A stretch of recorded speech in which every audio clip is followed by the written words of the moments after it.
9월에 접어들긴 했지만 여전히 찜통더위가 이어지고 있습니다. 경남에서는 폭염 피해가 계속되고 있는데요. 역대 가장 무더웠던 지난 8월, 보도국 연결해서 폭염 관련 내용 짚어봅니다. 전통시장에서 가게 밖에 식탁 등을 놓고 장사하는 것, 수십 년 전부터 내려온 방식인데 요즘 법을 적용하면 모두 불법입니다. 창원에서는 전통시장의 특성을 고려해 이를 합법화하자는 움직임이 시작됐습니다.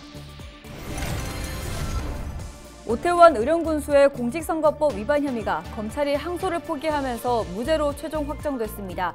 오 군수는 입장문에서 국민들의 성원에 보답하겠다고 약속했습니다. 경남경찰청이 딥페이크 성범죄 근절을 위해 전담 수사팀을 꾸리고 내년 3월까지 집중 단속에 나섭니다. 경찰은 신속한 수사와 함께 청소년 대상 예방교육을 실시하는 등 허위 영상물 범죄 근절에 나선다는 계획입니다.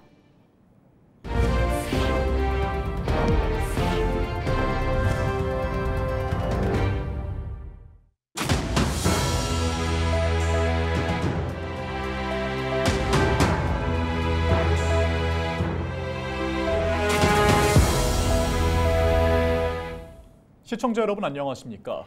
헬로티비 경남뉴스입니다. 9월에 접어들긴 했지만 여전히 찜통더위가 이어지고 있습니다. 경남에서는 폭염 피해도 계속 이어지고 있는데요. 네, 자세한 내용 보도국 연결해서 짚어보겠습니다. 김수정 기자, 무더웠던 지난달 폭염 피해부터 짚어보겠습니다. 어땠습니까? 네, 올해 경남에서는 기록적인 폭염으로 피해가 잇따랐습니다. 행정안전부가 감시체계를 가동한 지난 5월 20일부터 9월 1일까지 기준으로 보면 온열 질환으로 모두 6명이 사망했습니다. 경남의 온열 질환자 수도 330명인데요. 지난해 같은 기간보다 100여 명이 더 많은 수치입니다. 절반 가까이가 야외 작업장에서 일하다 온열 질환을 호소한 것으로 집계됐습니다. 연령대별로는 50에서 60대가 절반을 차지했습니다. 지난해 폭염 일수는 2주 정도 열대야도 10일에 그쳤지만 올해는 폭염 일수가 약 한 달, 열대야도 20일 넘게 이어졌습니다. 네, 올해는 무더위로 인한 양식장 피해가 무척 컸습니다. 현재 상황은 좀 어떻습니까? 저희도 여러 차례 전해드렸는데 올해 피해가 꽤 심각합니다. 경남 남해안에서 고수온으로 인한 어류 폐사는 누적 피해액만 지난달 말 300억 원을 이미 넘겼습니다. 첫 고수온 피해 신고가 들어온 지난달 16일부터 31일까지 경남 남해안에서는 1,850만 마리가 폐사했는데요. 이 전복과 멍게도 대량으로 죽었습니다. 피해 규모와 피해액 모두 역대 최대 수준입니다. 경상남도는 8월 말이 되면서 하루에 폐사하는 어류의 양은 조금씩 줄어들었다고 밝혔습니다. 그러면서 피해 조사와 복구 계획을 빨리 세워서 이 추석 전에 복구비를 지원한다는 계획입니다. 네, 하루빨리 폭염의 기세가 좀 수그러들어야 될 텐데 걱정입니다. 날씨 전망도 알려주시죠. 네, 아직 본격적인 가을 날씨는 기다려야겠습니다. 지난달은 전국 곳곳이 관측사상 가장 더웠던 8월로 기록됐는데요. 이 전해드린 것처럼 해수 온도가 높아져 바다가 펄펄 끓어서 이 고수온 피해가 잇따랐고 한낮 기온은 35도 이상으로 연일 치솟았습니다. 한반도 상공위로 북태평양 고기압, 티베트 고기압이 두 겹으로 덮고 있다 보니 최악의 폭염이 계속된 겁니다. 이번 주 가끔 비 소식이 있긴 하지만 더위의 기세를 꺾기는 힘듭니다. 10일 정도는 더 한낮 더위가 이어지겠는데요. 그 이후로는 추석을 전후로 해서 일교차가 크게 벌어질 것으로 보입니다. 가을이 오면 또 걱정해야 하는 게 바로 태풍입니다. 한반도를 덮고 있던 고기압이 그동안 태풍을 밀어냈었는데 이제 수축하게 되면 무더위는 사그라들겠지만 태풍이 한반도로 향할 가능성이 커집니다. 지난 1일 발생한 제11호 태풍 야기는 한반도에 영향을 줄 가능성이 작은 것으로 나타났는데요. 이어서 제12호 태풍이 발생할 수 있는 만큼 기상청 최신 정보를 꼭 참고해야겠습니다. 네, 잘 들었습니다. 지금까지 보도국 김수정 기자와 함께 폭염 피해부터 날씨 전망까지 살펴봤습니다.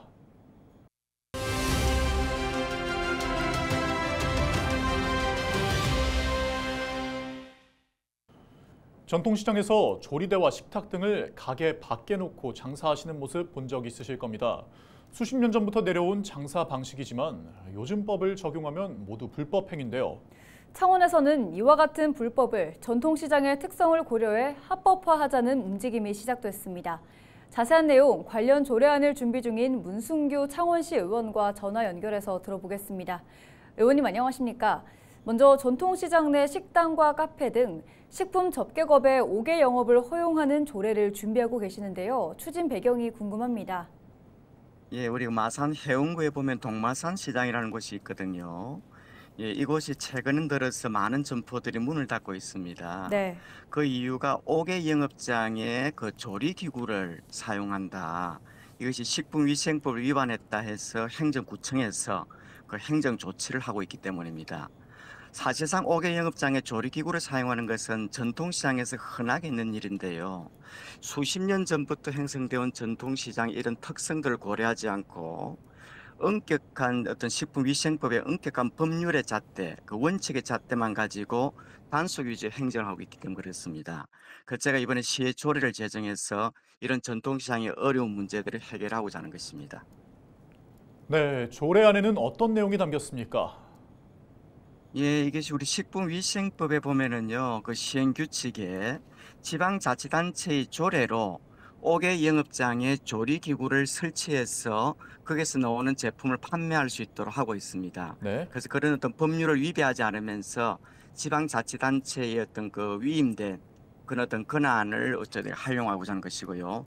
이번 조례에 그 5개 영업장에 조리기구를 설치할 수 있도록 그 규정을 담는 것입니다. 네, 마지막으로 전통시장 특성에 맞는 법 적용이 필요하다라고 주장하고 계십니다. 그 이유는 무엇입니까? 예, 사실상 전통시장은 수십 년 전부터 형성되어 온 것이잖아요. 네. 근데 그것이 현행의 어떤 그 식품위생법이든 도로법이든 현행 법률로 엄격하게 규제를 한다 보면은 대한민국의 어느 전통시장도 살아남아 있을 수 있는 그런 전통시장 없다 봐집니다. 현실적으로 전통시장에 다 가보시면은 점포 밖에 상품을 진열하고 있습니다. 이런 진열하고 있는 상품들도 모두가 도로법을 위반하고 있다는 것이거든요. 예를 들면 어시장에 가면은 도로상에 도로변 가변 쪽에 상품을 진열해서 생선도 팔고 조개도 팔지 않습니까? 이런 것이 모두가 다 현행 법률을 위반하고 있다는 것이죠. 자, 그러면은 이런 전통시장의 현실을 고려해서 법률을 제정하거나 법률을 개정해서 예를 들면 소방이라든지 시민들의 어떤 그 통행이라든지 이런 것에 지장을 주지 않는 범위 내에서 전통시장 특성을 고려해서 허용을 해야 된다. 이런 것을 제도적 장치를 만들어야 된다 이렇게 생각합니다. 네, 오늘 말씀 여기까지 듣겠습니다. 지금까지 문순규 창원시 의원과 이야기 나눴습니다. 다음 소식입니다. 더불어민주당 창원시 의원들이 기자회견을 열어 국민의힘이 시의회 윤리특별위원회를 악용하고 있다고 주장했습니다. 민주당 창원시 의원단은 2일 기자회견을 열어 최근 국민의힘 소속 의원 13명이 정순욱 문화환경도시위원장을 윤리특별위원회에 회부한 것과 관련해 수적 우위로 한 비상식적인 행동이라고 지적했습니다. 그러면서 현재 윤리특위가 국민의힘 5명, 민주당 3명으로 구성돼 있다면서 여야 동수로 맞춰 의회의 균형을 유지해야 한다고 촉구했습니다. 앞서 지난 7월 22일 열린 회의에서 국민의힘 창원시 의원 13명은 같은 당 박모 의원이 폭력을 당했다는 이유로 정 위원장을 윤리특위에 회부했습니다. 올해 마산 국화축제에 가고파를 넣는 명칭 변경 조례 개정안을 두고 창원시의회 여야 의원들이 날선 신경전을 벌이고 있습니다.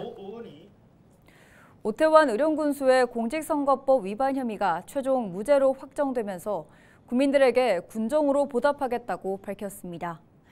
오 군수는 2일 입장문을 통해 재판으로 국민들에게 심려를 끼쳐 죄송하다며 현안이 산적한 군정에 전념해 반드시 국민들의 성원에 보답하겠다고 약속했습니다.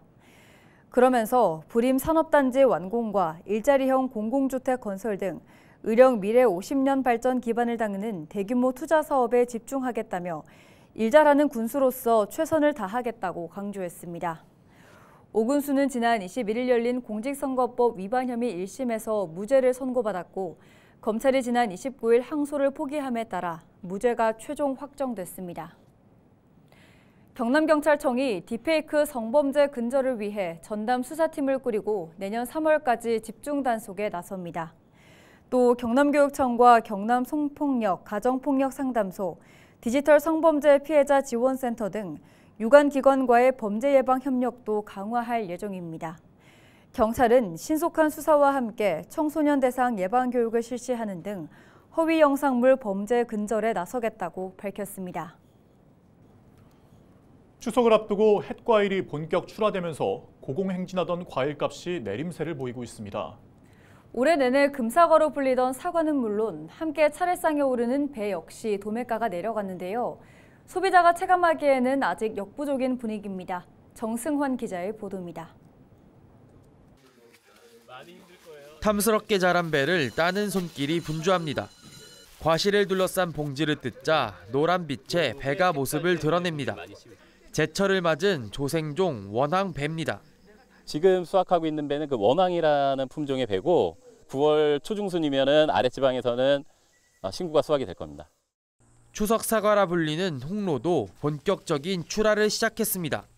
햇과일 수확이 시작되면서 올해 내내 높은 가격을 형성했던 사과와 배 가격은 내림세로 돌아섰습니다. 농식품부가 발표한 자료를 보면 8월 중순 사과 도매가는 10kg당 71,677원으로 지난해 같은 시기보다 10.3% 내려갔습니다. 배 도매가 역시 소폭 떨어졌습니다. 작년에 사과 이만큼 이렇게 안 담아놨잖아요.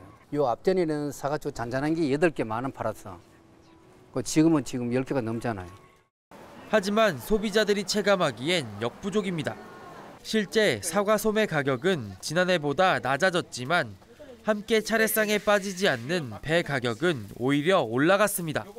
마트에 가갖고 저번 날 그냥 고기 재우려고 사니까는 안 좋은 거 이렇게 빼놓은 거 그것도 2개인데도 그것도 4,500원 달라고 그래. 너무 비싸요. 너무 비쌌어요. 오늘 배추가 하나가 10,000원, 좀 작은 게 8,000원, 그러니까 배가 6,000원 막 이렇게 돼가지고. 체감 물가를 높이는 데는 채소값도 한몫했습니다. 사과는 말할 것도 없고 수박도 좀 비싸고 다 그래. 과일이 다 비싸요. 채소가 가장 비싸고. 장마와 폭염의 영향으로 출하량이 줄면서 채소값은 지난해보다 크게 올라갔습니다. 배추는 물론 시금치와 고추까지 모두 30% 넘게 비싸졌습니다. 오르지 않는 걸 찾기가 더 어려울 지경입니다. 너무 더워가지고 날이 다 녹아서 없어져서 물건이 많이 비싸요. 그러니까 작년에 비해서 배가 더 뛰었다고 보시면 돼요.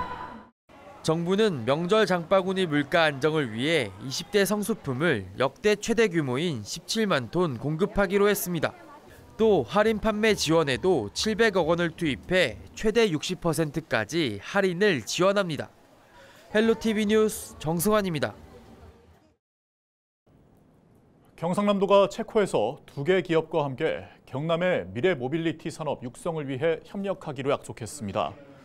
박원숙 경남도지사를 단장으로 한 경남 대표단은 현지 시각으로 지난달 30일 체코 프라하 그란디움 호텔에서 글로벌 자동차 부품 기업 비르트 그룹과 미래 모빌리티 산업 육성을 위한 업무 협약을 체결했습니다.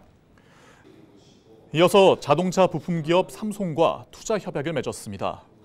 비르트 그룹은 지난 2020년 한국 시장에 진출해 미래 모빌리티와 에너지 산업 분야로 지속적인 사업 확장을 계획하고 있습니다. 또한 삼송은 1978년 설립된 자동차 안전벨트 제조 선도 기업으로 체코뿐 아니라 중국과 인도 등 전 세계에서 제조 물류 시설을 두고 있는 기업입니다. 최근 수출 물량이 늘면서 삼송은 창원 국가산업단지에 위치한 공장 증설을 위해 200억 원을 투자할 예정입니다. 부산시가 오는 11월 9일 개최되는 제19회 부산 불꽃축제의 유료좌석 공식 판매에 들어갔습니다. 불꽃축제의 유료좌석은 테이블과 의자를 갖춘 R석과 의자만 제공하는 S석으로 구분됩니다. 티켓 비용은 R석 10만 원, S석 7만 원입니다. 시는 불꽃축제 판매 수익금 전액을 불꽃 연출 확대와 관람객 편의 및 안전시설 확충 등 축제의 질 향상을 위해 쓰일 예정이라고 밝혔습니다.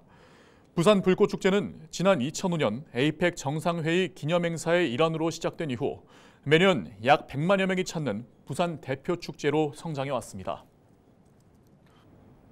이상으로 뉴스를 마칩니다. 함께해 주신 여러분 고맙습니다.